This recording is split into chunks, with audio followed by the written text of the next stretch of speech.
Hello, this is Omar Obinat. And this is Mariam Sabit. Welcome to our second series of the UAE Competition Law. And today we're addressing a very hot topic. It is about merger control.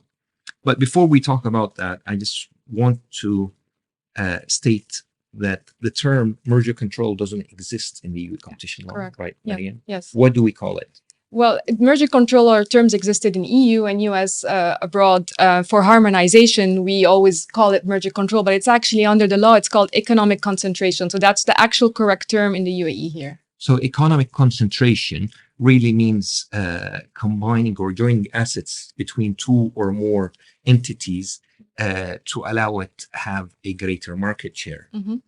The UAE law and regulations has specified that the threshold of what makes or what triggers an economic concentration is where the market share reaches or exceeds 40%. Mm-hmm.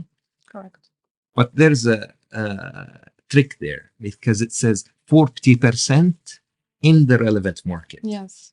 So this phrase, in the relevant market, is the problematic one, is it not? Yes, because at the end of the day, you want to calculate the 40% based on the relevant market. Now, what is a relevant market, right? Actually, when it comes to the relevant market, it's really important from the definition perspective. So some companies, actually, there is a narrow and there is a general wider definition. Obviously, the more wider definition that you adopt, the less likely that you'll be captured on the 40% threshold because your definition that you've used for the relevant market is pretty wide. Well, who determines this? That's a great question. Is it up to the entity or is it up to you as a lawyer? Well, that's a great question because what happens is normally the parties conduct their own economic analysis and they present to us in any merger filings and tell us, okay, this is our relevant market, this is our threshold.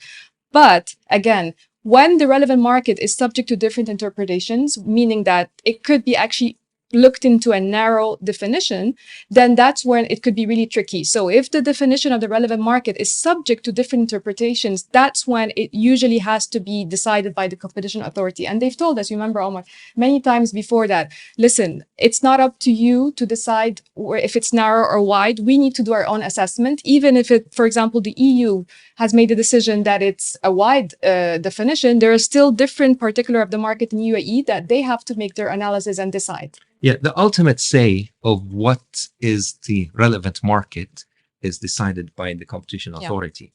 Yeah. And mind you, the competition authority will become more experienced in a sector the more applications for economic concentration they receive, because they are building a database of market shares, sales figures, etc. Mm-hmm.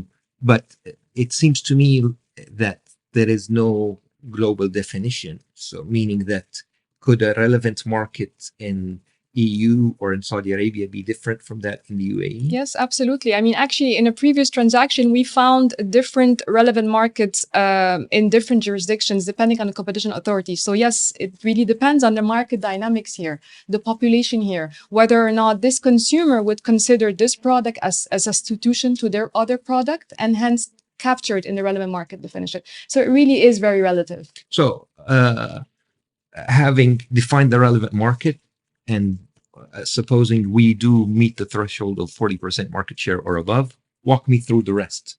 So once you actually realize that you actually meet the threshold, then it's the whole notification process that needs to be done. And that could take about a couple of months in terms of process, while the law says it's 90 days, but it depends. It's the document gathering process that could be a little bit painful because it requires legalizations and authentication of documents. So that process itself of the merger control filing itself is highly regulated in the law and followed by a process. Again, the competition jargon used all over the world is probably different in the UAE. It's not actually notification per se. It's a request for approval. It's basically a request for approval because you're requesting from the authority to approve a certain transaction. And one of the things that we also want to point out that really 40%, I mean, we should not be fixated on the number 40% because we've seen in a transaction where the parties had 38% and they thought they were exempt. So it's not looked into a narrow matter of, okay, it's less than 40 euro. Okay, it's really the competition here regime is on an effects basis, a local effect. So if a transaction could give rise to impacting competition in the UAE, regardless of its market share. The competition authority could decide that this is a notifiable transaction or it's detrimental to the competition. So the way one looks at a merger control or economic consideration notification must be looked into a very wider approach, that the authority needs to see this effect on competition. Well, there you have it. It is about effect. It's about defining what the relevant market is, and it's not necessarily about the minimum 40% market share. Yes. And then actually another point I wanted to discuss as well, because a lot of times we get benchmarks from other jurisdictions, especially in the EU, and we get queries about remedies. Are there remedies available under the competition authority here that basically allows the transaction to be approved unconditional on certain, meeting certain requirements?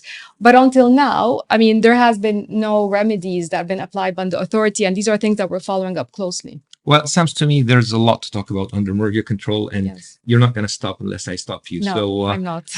this is a never-ending topic. Thank you for joining us in the second session, and look forward to seeing you in the third series, Yeah. where we're going to talk about. Restrictive agreements and also a hot topic.